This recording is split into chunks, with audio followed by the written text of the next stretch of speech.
ಹಾಗೆ ಇವತ್ತಿನ ವಿಶೇಷ ಒಂದು ವಿಚಾರದಲ್ಲಿ ನಾವು ಮಕರ ಸಂಕ್ರಾಂತಿ ಬಗ್ಗೆ ಹೇಳಬೇಕು ಅಂತಂದ್ರೆ ಎಲ್ಲರಿಗೂ ಕನ್ಫ್ಯೂಷನ್ ಇರೋದೇ ಇವತ್ತು. ಹೌದು ಹೌದು ನಿಜ. ಇದೇನು 14ನೇ ತಾರೀಕು ಮಾಡ್ಬೇಕಾ? ಕೆಲವರು 14 ಅಂತಾರೆ ಕ್ಯಾಲೆಂಡರ್, ಕೆಲವು ಕ್ಯಾಲೆಂಡರ್ 14 ತೋರಿಸ್ತಾ ಇದೆ, ಕೆಲವು ಕ್ಯಾಲೆಂಡರ್ 15 ತೋರಿಸ್ತಾ ಇದೆ. ಹೌದು, ಒಂದು ರೀತಿಯ ಕನ್ಫ್ಯೂಷನ್.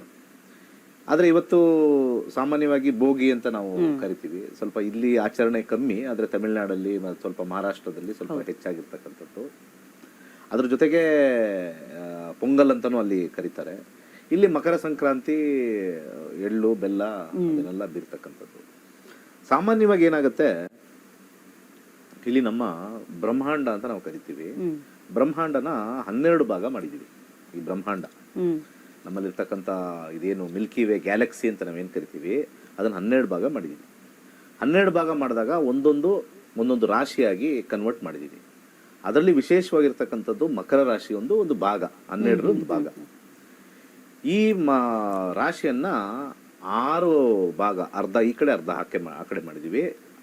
ಅದ್ ಹೇಗಪ್ಪ ಅಂತಂದ್ರೆ, ಮಕರದಿಂದ ಮಿಥುನದವರೆಗೂ ಒಂದು ಭಾಗ, ಕರ್ಕಾಟಕದಿಂದ ಧನುರಾಶಿವರೆಗೂ ಒಂದು ಭಾಗ.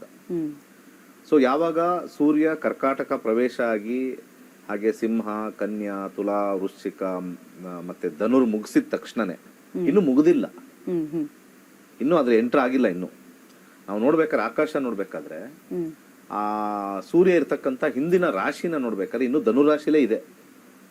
ಮಧ್ಯಾಹ್ನದ ಮೇಲೆ ಸಾಮಾನ್ಯವಾಗಿ ಒಂದು 3 ಗಂಟೆ 4 ಗಂಟೆ ಮೇಲೆ ಅದು ಮಕರ ಎಂಟರ್ ಆಗುತ್ತೆ. ಆದ್ರೆ ನಮ್ಗೆ ಮಧ್ಯಾಹ್ನದ ಮೇಲೆ ಆಚರಣೆ ಶಾಸ್ತ್ರದಲ್ಲಿ ಇಲ್ಲ. ಬೆಳಗಿನ ಜಾವ ಬರ್ತಕ್ಕಂಥ ಉದಯ ಕಾಲದಲ್ಲಿ ಬರ್ತಕ್ಕಂಥ ಆಚರಣೆ ಬಹಳ ವಿಶೇಷವಾಗಿರ್ತಕ್ಕಂಥದ್ದು. ಹಾಗೆ ಬಹಳ ಇಂಪಾರ್ಟೆಂಟ್ ಆಗಿರ್ತಕ್ಕಂಥದ್ದು ಏನು ಅಂತಂದ್ರೆ, ಈ ಒಂದು ಜರ್ನಿಲಿ ಕೆಲವೊಂದು ಸತಿ 14ನೇ ತಾರೀಕೆ ಎಂಟರ್ ಆಗ್ಬಿಡುತ್ತೆ, ಕೆಲವೊಂದ್ ಸತಿ 15ನೇ ತಾರೀಕು ಎಂಟರ್ ಆಗುತ್ತೆ, ಕೆಲವೊಂದ್ ಸತಿ 14ನೇ ತಾರೀಕು ಮಧ್ಯಾಹ್ನದ ಮೇಲೆ ಎಂಟರ್ ಆಗುತ್ತೆ. ಈ ಗೊಂದಲ ತುಂಬಾ ಜನಕ್ಕೆ ಸಾಮಾನ್ಯವಾಗಿ ಇರ್ತಕ್ಕಂಥದ್ದು, ಯಾವಾಗ ಸೂರ್ಯ ಪ್ರವೇಶ ಆಯ್ತು.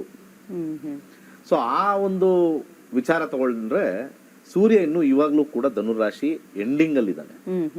ಯಾಕಂದ್ರೆ ಆ ಎಂಡಿಂಗ್ 30 ಡಿಗ್ರಿ ಬರ್ತಕ್ಕಂಥದ್ದು ಎಂಡಿಂಗ್ ಅಲ್ಲಿ ಇರ್ತಕ್ಕಂಥದ್ದು.